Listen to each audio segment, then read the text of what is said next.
La relación entre las matemáticas y la música es natural e incuestionable. No es casualidad que tengamos 12 notas musicales y estas las podemos ver muy fácilmente en un órgano o un teclado. Si te has dado cuenta y eres un poco observador, verás que están por grupos de 7 blancas y 5 negras. Estas mismas notas las tenemos en otros instrumentos. Y para ver cómo la música tiene más matemáticas de lo que tú crees y ver cómo se relacionan, acompáñame a ver este video. Así que sin más que decir, ¡comenzamos!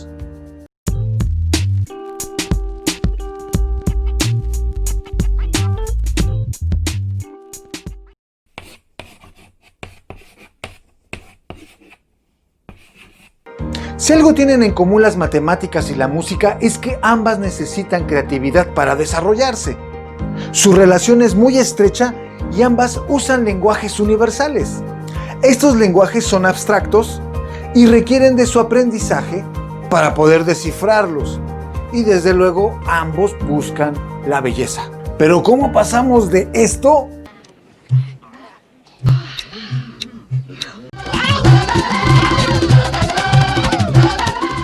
a esto? No Manchester.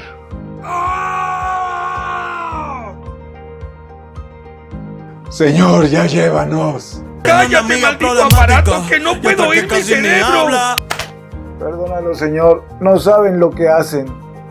Pero bueno, lo que realmente nos importa es cómo la música ha ido evolucionando y cómo las matemáticas han favorecido a esto.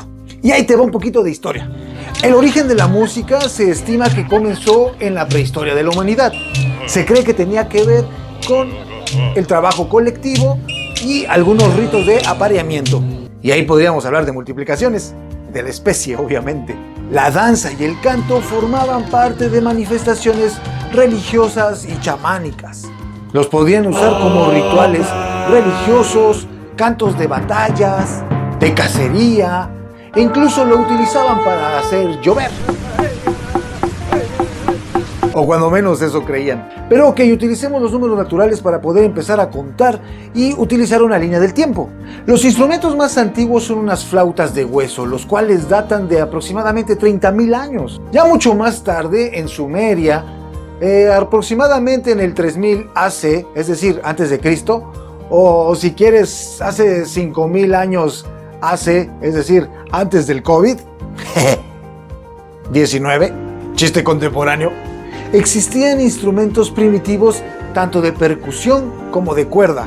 También se sabe que los egipcios ya contaban con instrumentos en el año 2000 a.C., los mesopotámicos en el año 1800 a.C., los chinos en el 1200 a.C., e incluso estudiaron algunos principios matemáticos referentes al sonido. Empleaban distintas escalas de sonido, utilizaban distintos instrumentos. Pero como te has de acordar, porque ya hice un video que hablaba sobre este personaje famoso, así es, hablo de Pitágoras, es decir, Pite para los cuates, se juntaba con sus obifans y obicuates allí en su escuela, es decir, con los pitagóricos, por ahí del año 500 a.C., y fueron los primeros investigadores de las expresiones musicales, en términos de proporcionalidades numéricas. Recuerda que yo ya te había dicho en un video anterior que todo estaba compuesto por números, el cosmos era regido por números, y que parte de la doctrina pitagórica decía que toda la naturaleza consiste en armonía que brota de números. No lo digo yo, lo dice Piti y sus obifans. Y pues bueno, a raíz de estos estudios pitagóricos, surge la relación entre frecuencia y longitud de una cuerda.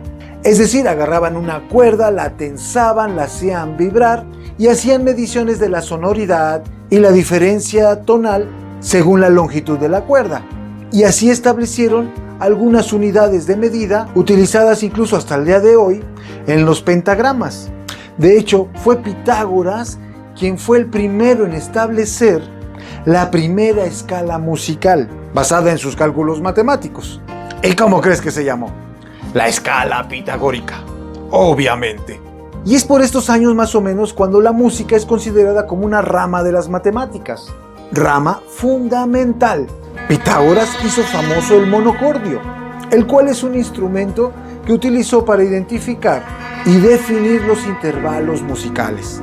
Y en la enseñanza de la teoría pitagórica también mostraba la relación entre los números y la música. Era un fregón ese Piti. Fíjate que entre otras cosas demostró que la frecuencia es inversamente proporcional a la longitud de la cuerda. La palabra música significa el arte de las musas, o el arte de organizar sensible y lógicamente una combinación coherente de sonidos y silencios, respetando los principios fundamentales de la melodía, la armonía y el ritmo, mediante la intervención de complejos procesos psicoanímicos. Y existe música académica y música popular. La música académica es aquella que se crea a partir de un texto musical, es decir, a través de una partitura, que sigue un conjunto de reglas, de composiciones y estilos claramente detallados pues en la academia. Y rápidamente, la música se puede clasificar de acuerdo a la formación de sus instrumentos. Puede ser coral, de cámara, orquestal, electrónica. También se puede clasificar de acuerdo a su función en sacra, dramática, ópera, musical, minueto, etc. De acuerdo a su contexto histórico también se puede clasificar en medieval, barroca, renacentista, romanticismo, impresionismo, etc. Por el otro lado, la música popular es aquella que responde a la expresión de los individuos de manera independiente a la regulación académica y se caracteriza por su breve duración y sus ritmos pegadizos. Y como ya te decía, la música se expresa en una partitura. Y veamos, una partitura tiene varias líneas, agrupadas estas de 5 en 5. Recuerda que el prefijo penta significa 5. Y es ahí donde se escriben las notas de la melodía. A pesar de que existe una relación especial, íntima e intrínseca entre el ritmo y la métrica, en esencia son diferentes. Por eso muy a menudo se confunden. Referente al ritmo, este hace alusión a la duración de los sonidos. Y la métrica tiene su razón de ser en los acentos. Y mira, aquí va otro concepto matemático. Para expresar la métrica necesitamos usar números fraccionarios. Y te recuerdo que el número de arriba en una fracción se le llama numerador y el de abajo se le conoce como denominador.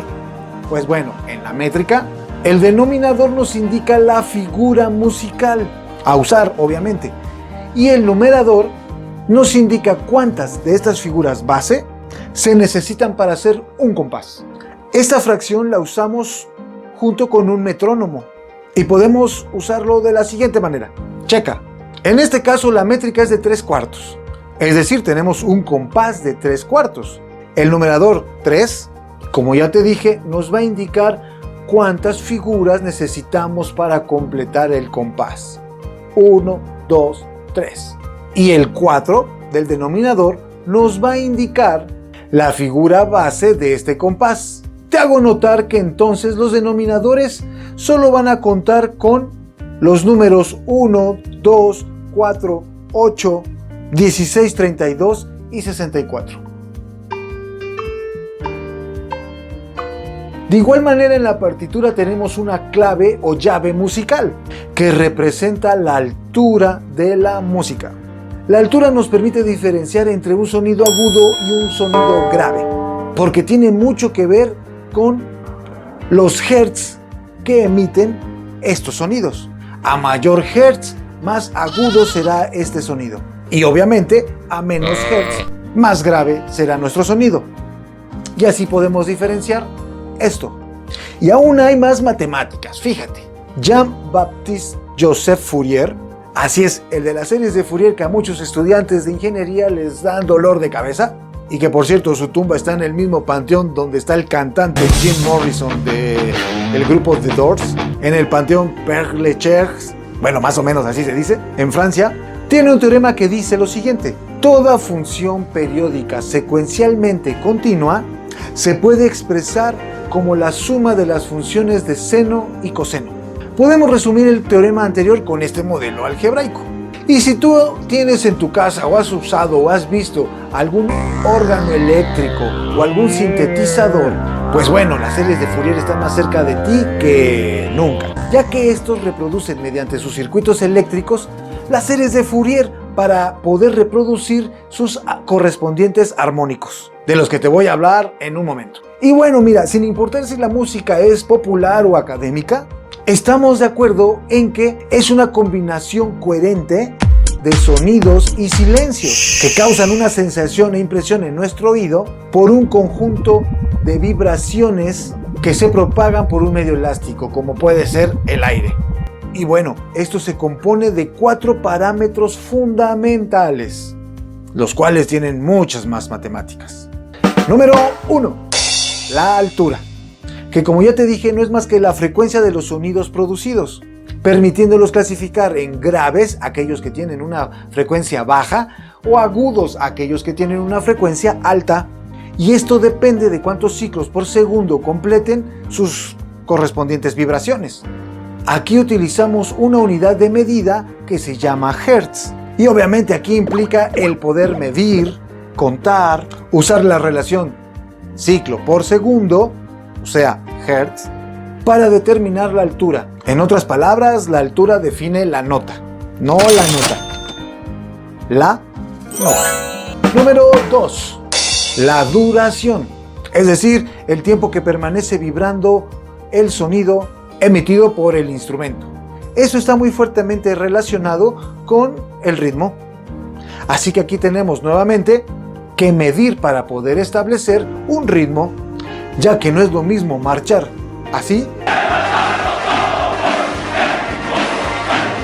que así, o bailar así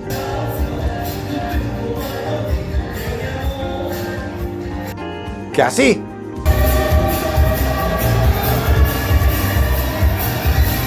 Número 3. La intensidad. Esto es la fuerza con la que es emitido ese sonido. En otras palabras, es la energía que contienen sus ondas sonoras, y esto está representado por la amplitud de la onda. Aquí interviene una unidad de medida conocida como Bell, gracias al personaje Alejandro Graham Bell, y surge del cociente, es decir, de haber dividido, de la presión que produce una onda y la presión tomada como unidad de referencia. Como la unidad Bell es muy grande, necesitamos tan solo una décima parte para poder determinar el área de sensación auditiva, y por eso utilizamos el prefijo deci. Un decibel es la décima parte de un bel. Número 4. El timbre. Es la cualidad del sonido determinada por la forma de onda que lo compone, en el caso de sonidos complejos como los que se utilizan en la música. Y esta característica es la que nos permite distinguir entre los diferentes tipos de instrumentos que hay en una orquesta. Estas 4 características las podemos ver muy fácilmente en un osciloscopio, por mencionar algún instrumento. Y bueno, mi fan, eso ha sido todo por el día de hoy. Aún no hemos terminado, hay mucho que hablar todavía de la relación entre la música y las matemáticas. Así es que esto concluye nada más la primera parte. Espera el siguiente video donde concluiremos y te sorprenderé dejándote el ojo más cuadrado. Comentaré más relaciones que existen entre la música y la matemática. Si aún no te has suscrito, pues ¿qué esperas? También ya si lo hiciste, dale click a las campanitas para que se te notifique en cuanto se suban los videos, y comparte con tus conocidos. Y nada más me queda que decirte, y recuerda, esto es Obi-Wan Math, porque las matemáticas pueden ser divertidas. ¡Nos vemos!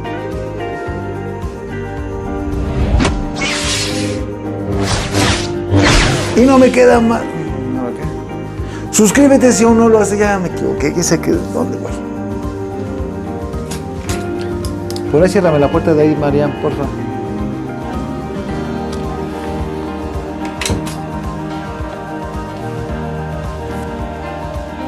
vecino ya puso su música.